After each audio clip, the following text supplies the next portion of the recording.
선입견은 어떤 대상에 대하여 이미 마음속에 가지고 있는 고정적인 관념이나 관점을 말합니다.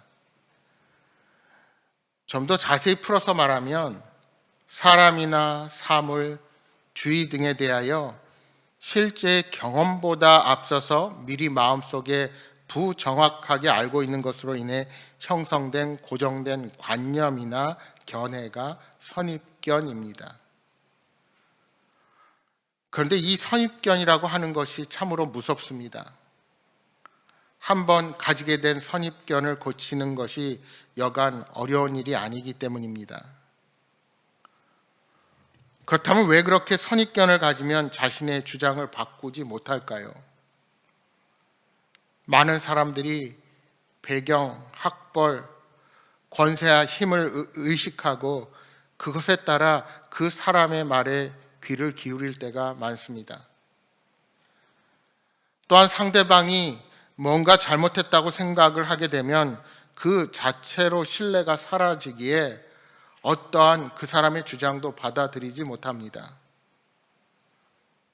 그만큼 우리는 내가 한번 옳다고 생각하는 것을 쉽게 바꾸지 못하는 겁니다.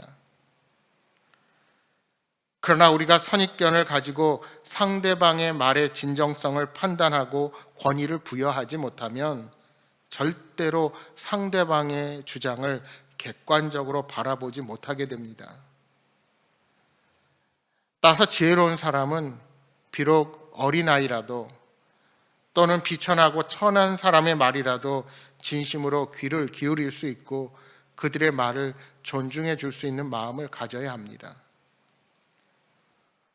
그런 면에서 욥의 친구들이 고통당하는 친구의 말에 숨은 뜻을 읽을 수 있었다면 과연 이렇게도 심하게 욥을 공격할 수 있었을까 하는 생각이 듭니다.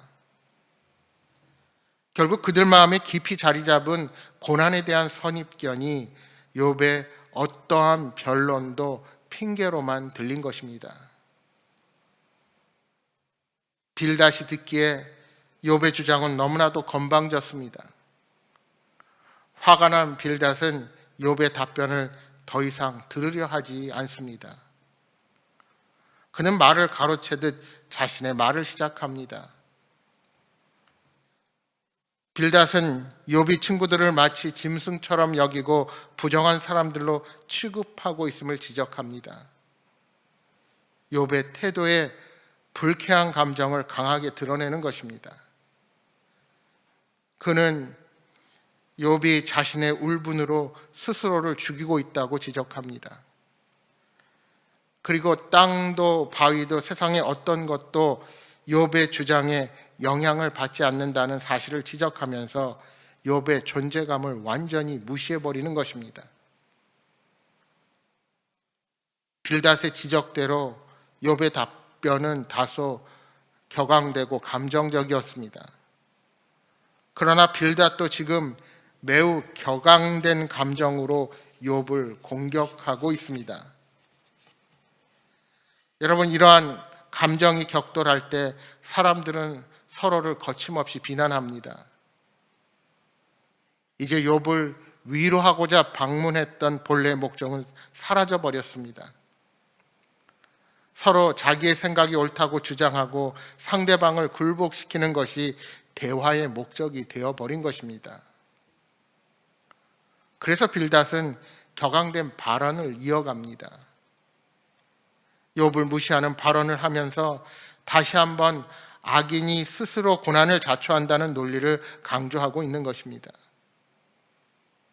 욥이 아무리 의로운 척해도 그가 당하는 고난이 그가 악인임을 말해주고 있다는 것입니다. 오늘 본문 5절 이하 14절에 빌닷이 묘사하는 악인의 운명이란 이렇습니다. 악인은 빛을 잊어버립니다. 악인의 인생은 어둠으로 가득한 것입니다. 곧 악인은 생명을 잃어버릴 것입니다. 또한 악인은 올무와 덫에 빠집니다. 또 항상 두려움 속에서 살아가게 됩니다. 빌닷은 이 모든 모습이 욥에게서 발견되고 있다고 지적하고 있는 것입니다. 그러나 빌닷이 착각하고 있는 것이 있습니다. 그것은 하나님의 은혜가 아니면 모든 사람에게 이 같은 저주가 동일하게 이미 임했을 것이라는 사실입니다. 빌닷은 오직 악인만이 죽음의 파멸을 겪을 것이라고 말하고 있습니다. 그러나 이는 사실 모든 사람에게 주어진 우리 인생의 섭리입니다. 사람들은 자신의 욕심에 걸려 넘어지며 날마다 두려움 속에서 살아가고 있습니다. 따라서 의인은 항상 빛나고 풍족한 인생을 살 것이라는 주장은 매우 교만하고 단순한 세계관이라 할 수 있습니다. 15절 이하의 말씀에서도 악인의 최후에 대해서 거침없이 말하고 있습니다. 악인의 파멸은 그 자신에게만 해당하지 않고 집안과 후손에게까지 임한다고 말합니다. 그러니까 그의 후손도 모두 사라질 것입니다. 결국 악인은 망할 운명이라는 겁니다. 빌닷은 그렇게 욥에게 큰 소리를 치고 있는 것입니다. 심지어 21절에는 이렇게 말합니다.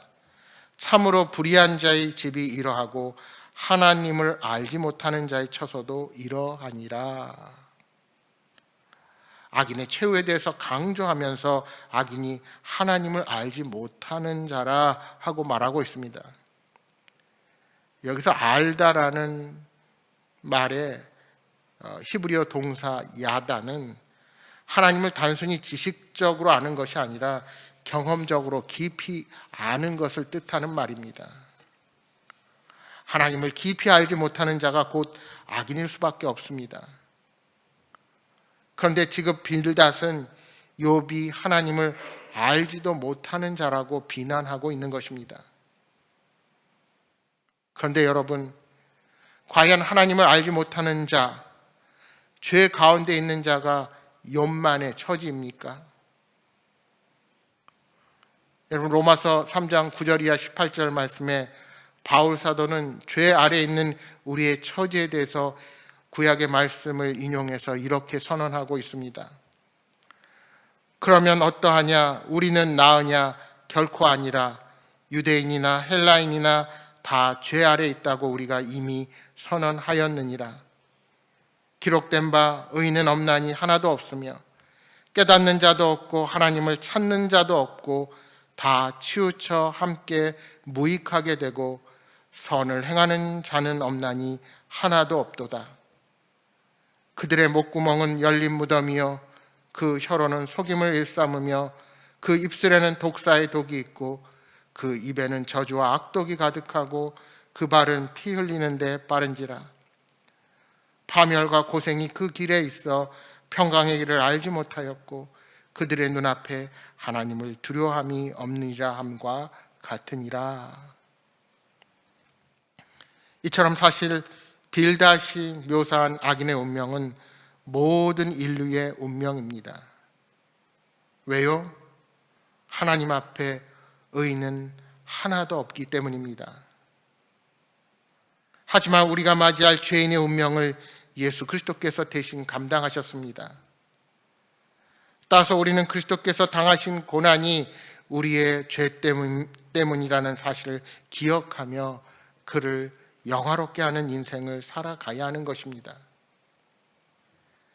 여러분, 우리는 빌닷이 가진 생각이 하나님의 한 면만을 보고 선입관을 가지고 편협하게 판단한다고 여깁니다.